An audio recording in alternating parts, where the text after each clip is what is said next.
حضرت ادریس علیہ السلام، وجہ نام ادریس کی یہ ہے کہ پڑھانے کی کثرت کے سبب سے لقب کا آپ ادریس کہلائے، اور علم نجوم آپ کے معجزات میں سے ہیں۔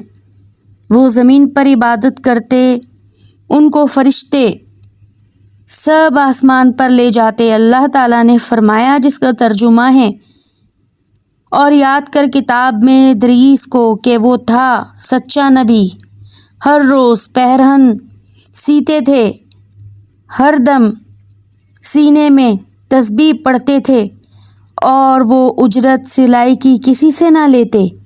ایک روز کا ذکر ہے کہ وہ اپنے کام سے فراغت پا کر بیٹھے تھے کہ اسی وقت ملک الموت بآرزوئے تمام امر الہی سے آدمی کی صورت بن کر مہمان کے طور پر رات کو حضرت ادریس علیہ السلام کے گھر آ پہنچا۔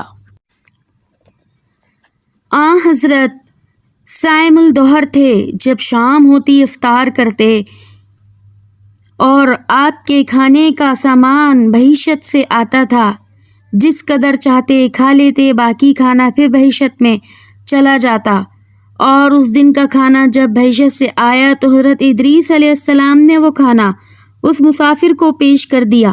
مسافر نے کچھ نہ کھایا، قدم پر قدم رکھ کر عبادت کرتا رہا۔ حضرت ادریس ان کا یہ حال دیکھ کر متعجب ہوئے کہ یہ کون شخص ہے۔ جب روز روشن ہوا، حضرت ادریس نے ان سے کہا، اے مسافر، تو میرے ساتھ چل کے خدا کی قدرت صحرا میں جا کر دیکھوں۔ تب دونوں بزرگ کھڑے گھر سے نکلے، میدان کی طرف نکلے۔ جاتے جاتے ایک گیہوں کے کھیت میں جا پہنچے۔ حضرت ملک الموت نے کہا، چلو اس کھیت سے چند خوشے گیہوں کے لے کر ہم تم مل کر کھائیں۔ حضرت ادریس نے فرمایا کہ عجب ہے کہ تو نے شب گزشتہ کو کھانا حلال نہ کھایا، اب حرام کھانا چاہتا ہے۔ پھر وہاں سے دونوں بزرگ ایک دوسرے باغ میں جا پہنچے، اور وہاں بھی انگور دیکھ کر حضرت اسرائیل نے کھانے کا قصد کیا۔ حضرت ادریس علیہ السلام نے فرمایا کہ تصرف ملک غیر میں حرام ہے۔ پھر جاتے جاتے ایک بکری دیکھ کر حضرت اسرائیل نے کھانے کا ارادہ کیا۔ پھر حضرت ادریس نے کہا کہ بیگانی بکری کو ذبح کر کے کھانا ممنوع ہے۔ اسی طرح 3 روز تک دونوں باہم گفتگو کرتے رہے، جبکہ ادریس علیہ السلام نے معلوم کیا کہ یہ کون شخص ہے اور بنی آدم میں سے معلوم نہیں ہوتا۔ تب حضرت نے فرمایا کہ خدا کے واسطے ظاہر کرو تم کون ہو۔ اس نے عرض کیا کہ میں اسرائیل ہوں۔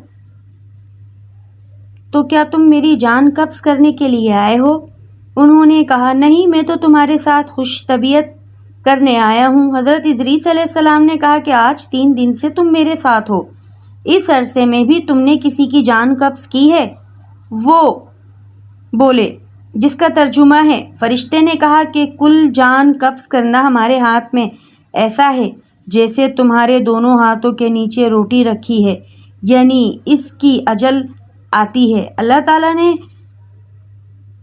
حکم دیا، ہاتھ بڑھا کر اس کی جان قبض کر لیتا ہوں، اور بولا، اے حضرت ادریس، میں چاہتا ہوں کہ تیرے ساتھ رشتہ برادری کا کروں۔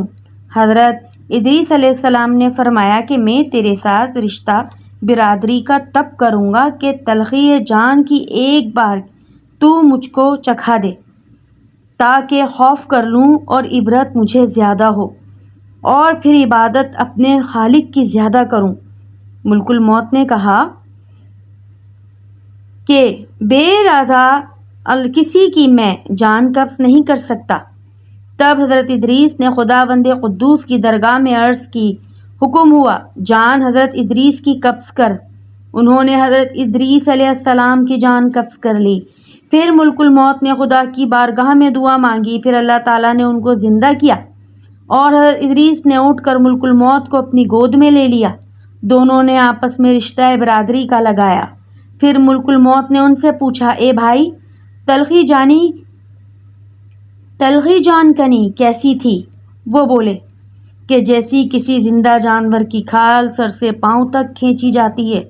ملک الموت نے کہا، اے بھائی، قسم ہے رب العالمین کی، جیسا کہ میں نے تیرے ساتھ احسان کیا ہے ایسا کسی کے ساتھ نہیں کیا۔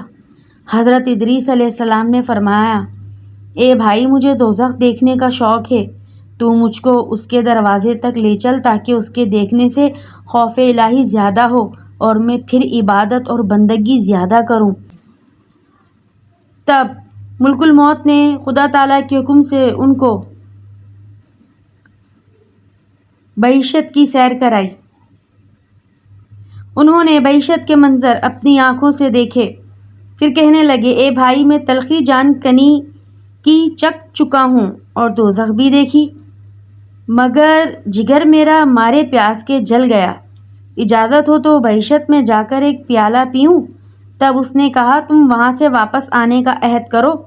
باوجہ شدید پیاس کے حضرت ادریس نے واپس آنے کا عہد کیا کہ میں واپس آ جاؤں گا، اور بحکم الہی اپنی نالین درخت طوبہ کے نیچے چھوڑ کر بہشت میں داخل ہو گئے، کیونکہ عہد باہر آنے کا کیا تھا اور نالین کو بھی درخت طوبہ کے نیچے چھوڑ آئے تھے۔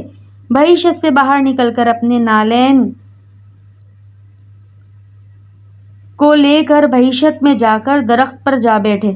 کچھ دیر بعد ملک الموت نے ان کو آواز دی کہ اے بھائی، تاخیر مت کرو۔ اس کے جواب میں حضرت ادریس نے فرمایا کہ اے مشفق جبار، عالم فرماتا ہے کہ کل نفس ذائقۃ الموت، ہر جی کو موت کا مزہ چکھنا ہے۔